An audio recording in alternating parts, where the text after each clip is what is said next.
We've got Bryant. We've got Cameron. Boys from North America in the house. That shades are on, glasses are on. And two of us are at least bald, so it's all good. Look at the smiles on the faces. Brian, I'm going to come to you first, mate. Give me overarching thoughts on the game. Who stood out to you? Let's talk volleyball. Yeah, man, there's an identity in the team again. There's an identity in the team. There's tactics, there's balance. Everything is there. I think that was the first time that United scored 5 since Ollie's first game in charge at Cardiff. I think that was the first time that United scored 5 in the Premier League. Since then, there's something to be said about the quality of this team right now. I mean, Martial and Rashford are both on 20 goals in all competitions, and both are on 15 goals in the Premier League.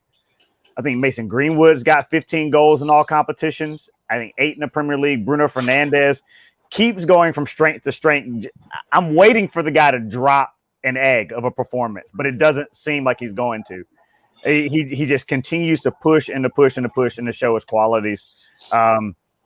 Everything is great, and I don't, I'm not too upset about the 2 goals conceded when I know that the team is capable of scoring 5. For the first time in a long time, I feel like this Manchester United team has levels to reach. They have gears to go up in games that can put teams under pressure, where previously I felt like the team had to play at their absolute best just to stay in games or beat teams like Bournemouth. And when we talk about how Manchester United have done over the course of the season, they've done well against the bigger sides, but no one was questioning their prowess or their tactical abilities or their abilities to play to their strengths against bigger teams and to give them the ball. The question marks have always been against teams like Bournemouth, teams like Crystal Palace, teams like Southampton.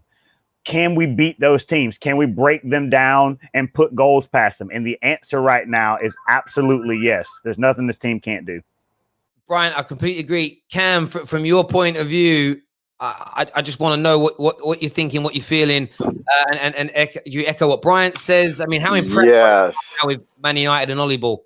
So you already know I sent you that article about Ollie Ball a bit ago, and Ollie has completely, I think, changed the narrative. And not just him, one man, and I'm with you on this now, the best central attacking midfielder in the world, Bruno Fernandes. Right now, there's no question about it.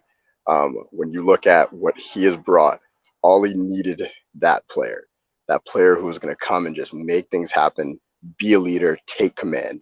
Because realistically, if you look what he's doing, like I was looking at a few key things, never mind the goals and the assists and all that. He's been 88th minute, Bruno's running around directing people, telling them where to be on the pitch, giving Pogba the free kick, giving Rashford that ball right there for the penalty. That's a leader. That's a man who did it. He does everything. He's not just on the pitch doing, like we talk about Pogba, he's so special, but he never had that like extra bit of leadership that can lift a team up. He's one of those guys who, like, when he had a Zlatan beside him or he has another leader beside him, he elevates. He then comes into that role. It's almost like he's a really good sidekick in that sense.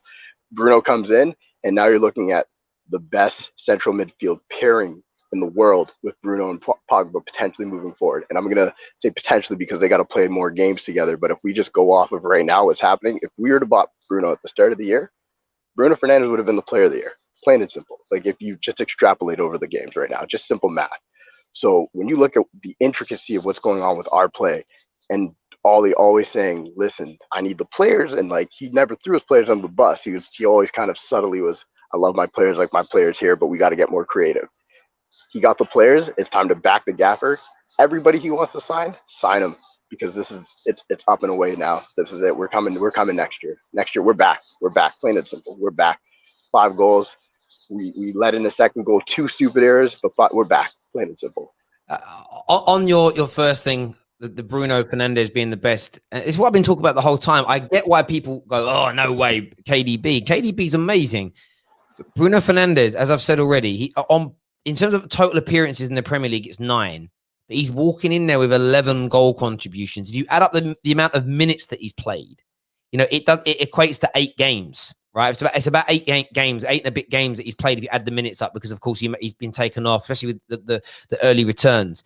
and he's rolling in there with 11 goal contributions. And I said this months ago, and I stand by it. He's going to produce. He's going to be in the 90%, and that doesn't even include secondary assists, which I think are important because that cutting edge pass opens the team up. That's just purely goals he creates and goals that he scores. And I can see the anger amongst. To my watch along, as soon as we conceded the goal today, my viewing figures started doing this. And as soon as within minutes, we were like in the lead, they dipped away again. All our rivals are gunning for us to trip up, but we're showing so much elite mentality. I think both of you picked on that. And Bruno, he's just such a leader. As you say, he elevates everyone around him. He makes everyone happy. And I also think he's going to be a big catalyst into keeping Paul Pogba. If Paul, like I've said, if we play like this till the end of the season, and we know we're linked with big players in the summer, there has to be an element of Paul that says, could I be jumping the gun by leaving? Could I be almost cutting my nose off to spite my face by leaving Man United? And then they go on to this next level. A little bit like Philip Coutinho leaving Liverpool, dare I say. Mm-hmm. Could there be an element of that if Paul Pogba looks at it? And I know a lot of people say, Bournemouth scored 2 goals. They did. But they were, do you know what? I'll give Stanislas some credit, some good skill. Mm-hmm. Finish. Bits of mistakes in there. The second goal, it was just a brain fart from Bailly for a moment. I'm not going to worry. And there was a few sketchy moments when they attacked us, and there was. But overall, it was absolutely brilliant. But boys, I appreciate you both coming on and having your say. I'll speak to you both again soon. Take care. See you.